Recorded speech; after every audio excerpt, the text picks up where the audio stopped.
Hey folks, this is Yuri Karasawa with Japan Ball. 12 NPB team previews in 12 days. We only have 3 left, and today it's time for the Chiba Lotte Marines. Last year they went 71, 66, and 6, just finishing good enough to make the playoffs in 3rd place. They had a OPS plus as a team of 101 and an ERA plus of 96. So 100 is league average, meaning they were basically average, a little bit above in terms of the hitting, a little bit below in terms of the pitching, and the -8 defensive runs saved is actually not that bad over the course of a full season, but they did end up losing in the wild card series to the Nippon Ham Fighters. Came very, very close. They were just a few outs short, and they ended up blowing that series. But, Lotte, this is a team that has not won the Pacific League pennant since 2005, even though they do actually have a Japan series in there after that in 2010. So a team that is, very much expected to be kind of middle of the pack all the time. And I think that is probably where they're going to be again in 2025. But what do they do over the offseason? Shuta Ishikawa coming in as a free agent. He was in the Hawks rotation for quite a while, has a nice power curve, very nice addition into the middle of this team's rotation. Tyron Guerrero, guy that can run it up to 100 miles per hour. He has kind of bounced around some MLB systems, but he was with Lotte 2 years ago. And he was actually a pretty good reliever back then. They kind of figured out some of his command issues and cleaned him up a little bit and made him a really good kind of late inning option. So good to see him coming back to Japan. Austin Voth was a really late pickup, but he actually put up really good numbers with the Seattle Mariners last year. If you take a look at some of his underlying numbers, really good at generating soft contact and chase outside the zone. Gets a lot of horizontal break on that sweeper and curveball. So I think this is a guy they targeted to become a stable presence in the rotation, and I think he's going to be just that. Brian Sammons, the lone lefty, he was with the Detroit Tigers last year. Before that, he was actually playing indie ball, so definitely a guy with an inspiring story, and he has a chance to crack the rotation as well. If not, he'll probably be in the bullpen.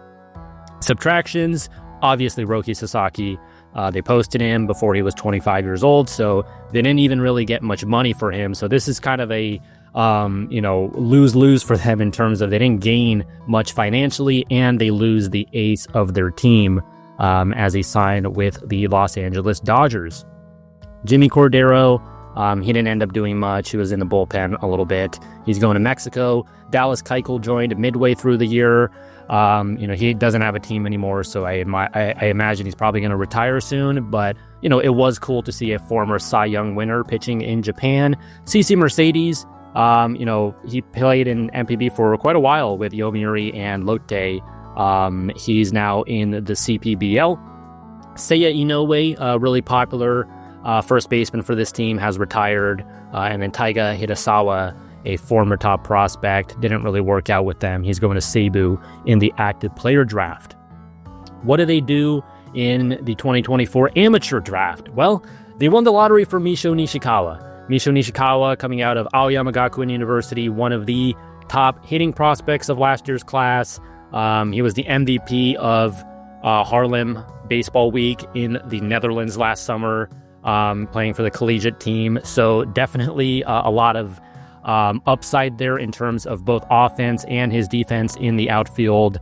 This is definitely going to be a piece to build around. I thought maybe they would go after a pitcher since Roki's going out the door, but I think fans are going to be very happy with Misho Nishikawa.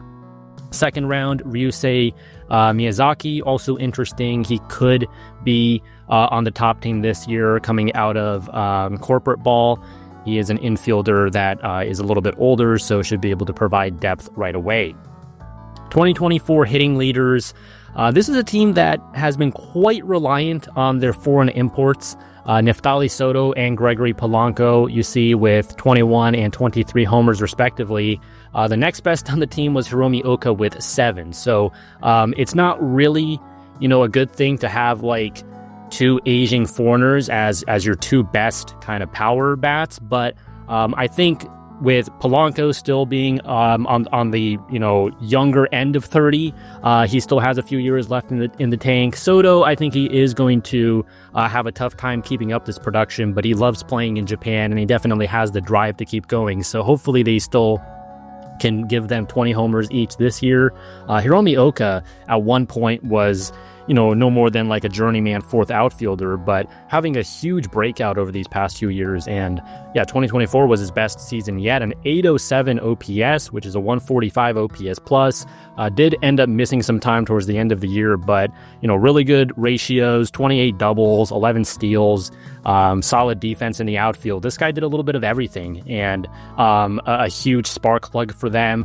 Katsuya Kakunaka is, a platoon. He only hits against righties, but he's very good at it, a 136 OPS plus overall. Kyota Fujiwara, who really hadn't done much in the early part of his career, had a mini breakout there with a 129 OPS plus, albeit in a smaller sample, but this was the first time I really saw like a lot of promise from him living up to that prospect pedigree he once had. Akito Takabe, he's dealt with some really nasty injuries, but when he's healthy, he's very fast. He stole 40 bases not too long ago, and he's definitely a great guy to put in that leadoff spot. Yudai Fujioka has now been named the captain of this team. Really good on-base guy, not much power, but these last 2 years, he's definitely elevated his career. Toshiya Sato, this was the best we've seen from him behind the plate. Again, another top prospect that it took a little bit of time for him to get here, but he looks like a very solid two-way guy at this point. Takashi Ogino, the veteran, very popular player, getting closer to 40 years old now, but still solid. They have quite a bit of depth, as you can see. 9 guys with an OPS plus of 100 or higher. Shogo Nakamura used to be, this really good kind of power speed threat. He's definitely on the decline now, but can still hit a little bit. Hisanori Yasuda is one of these guys from the 2017 draft alongside Munetaka Murakami and Kotaro Kiyomiya. He was, one of the big 3 high school sluggers. 0 home runs in the regular season. He did actually hit one in the playoffs, but we just have not seen it from him. So maybe 2025 will be the year. And then Ryusei Ogawa and Atsuki Tomosugi are 2 really good defensive shortstops, but they just can't hit. 2024 pitching leaders. I think the thing I immediately notice with them is that they're losing Roki Sasaki and CC Mercedes together. That's almost 250 innings they have to account for. And some people could say with Roki that, hey, he never pitched a full qualified season. He wasn't giving them that true kind of ace production in terms of always being in the rotation, being the guy that's winning games for you every single week. But at the same time, at this guy's worst, he was a top 5 starter in NPB. And last year was definitely one of his weaker seasons, but it was still a strikeout rate of around 30%. He never gives up home runs. Just the underlying numbers are really gaudy. So, having Roki leave is a big blow to this team. Mercedes, I think, is more replaceable, but again, them together, that's a ton of innings they have to make up for. But they do still have Atsuki Tanaichi, who I view as one of the best starters in NPB. Yes, the surface level, ERA, doesn't look that great relative to some other elite NPB pitchers, but he's had some bad luck. If you just go by stuff and strikeout rate, he has been among the best in NPB over the past 2 years. So I do view him as the true ace. Kazuya Ujima, a very popular player, 163 innings last year. He's always good to eat innings. The ERA is always going to be hovering around 3.5. So he's definitely good enough to be middle of the rotation. Yuji Nishino, I think, is pretty average. Definitely fine in the back end. Dallas Keuchel also gave them some starts at the end of the year. The bullpen, Shota Suzuki, 0.73 ERA from the left side. I mean, he was fantastic last year. You have to bake in a little bit of regression for sure from that, but he's a good setup man. Yuki Kuniyoshi, this was a really good year for him. The underlying numbers not that great, but they definitely got a lot out of him relative to his skill level, I think. Rikuto Yokoyama is the young kind of a side-winding stud. I mean, I think this guy is the future closer, and this was a big breakout for him, a sub-1 whip. sub 2 ERA. And then, Naoya Masuda is still technically the closer of this team. I don't know how much longer he can hold on to that role. Kind of looks shakier by the year, but you always look at the end of the season and he ends up putting up some solid numbers. So I think the bullpen is all right, but they have some other guys there like Hirokazu Sawamura who haven't really been as good as they would have hoped when they re-signed him. So how do they look in 2025? Behind the plate, Toshiya Sato, again, he took a big step in the right direction last year.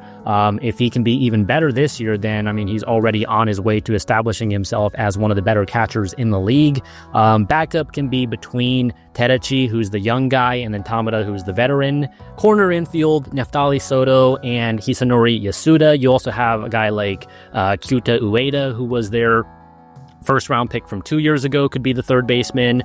Middle infield, you have either Ogawa or Tomosugi at shortstop. Again, both those guys are elite defensively, but just haven't really been able to hit. Tomosugi last year started off strong, but then he really tailed off and he finished with an OPS below 500. So personally, I'd like to see Ogawa be the starter.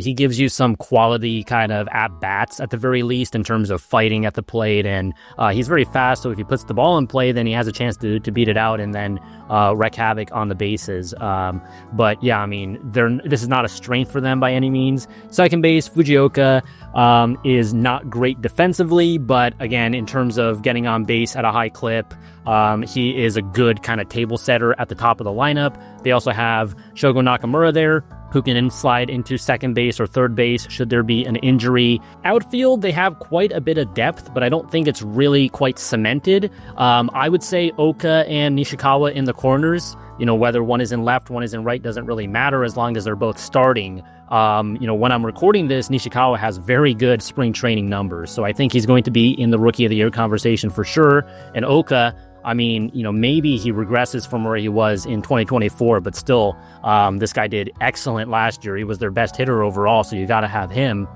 Center field, Akito Takabe just hasn't been able to stay healthy, but when he's right, he can be really good at the top of the order. Fujiwara, I think, is better in a corner. You would prefer him in a corner to, take the pressure off the defense and get more out of the bat, but he has gotten better in center now to where he's serviceable. Oka can play there as well. And then I think Daito Yamamoto is definitely a guy to watch. Really good numbers down on the farm. And if he breaks out, then that's another slugger to throw into the mix. DH, Gregory Polanco, who you can also slide in left in a pinch. Katsuya Kakunaka, who again is a platoon, so kind of a super pinch hitter for this team. Or maybe you slide Polanco into the outfield one day and have Kakunaka get some ABs against righties at DH. Starting rotation, again, no Roki Sasaki at the top, but Taneichi's really good. Shuta Ishikawa, I would feel a little bit better if he was the number 3 or the number 4, but I think he's fine as the 2. Ojima, again, dependable innings eater, kind of a high floor guy, although the ceiling isn't great. Nishino, and then Voth. I think that's pretty much solidified as the top 5. The number 6 can go any number of ways. Brian Sammons could win that spot. Haruya Tanaka put up excellent numbers on the farm last year, and in the little bit we saw of him in NPB, I thought his stuff looked legit. So, Tanaka is a big breakout candidate for this year. Shinsuke Nakamori, another prospect. And then they do have 2 older veterans, Ayumu Ishikawa, who's battled some injuries, and Yuki Karakawa, who actually looked pretty good last year, surprisingly. So I think they have enough depth. It's more about, do they have enough at the top to kind of really carry the staff and make them better than average? And I think Taneichi has the talent to do that. You could call his fastball an invisiball. It plays really well. Solid slider and splitter off of it. I definitely believe in him. Ishikawa and Ojima, they are going to have to step it up a little bit. Bullpen, Masuda, Suzuki, Yokoyama, I think are fine. After that, it does get a little bit iffy. I think Guerrero stepping in is going to be huge. Riku Kikuchi is a former first-round pick who has shown a little bit of promise in recent years. Daiki Iwashita has been a swingman in the past. I think in a pure bullpen role, he could be better. So the pitching, I would say, is average to a little below average, but the offense, I think, is actually pretty dynamic. They're not really like star-driven, but they just have a lot of guys who are adequate at what they do, and I think that's going to make them very competitive once again. They're not going to be a team that wins the pennant, but they're not going to finish in last place either. So if things go right, then obviously, they're on the high end of that, maybe second place, third place. If things go wrong, well, they're going to miss the playoffs in fourth or fifth place. But we shall see what Masato Yoshii does here in his third season as Lotte Marine's manager.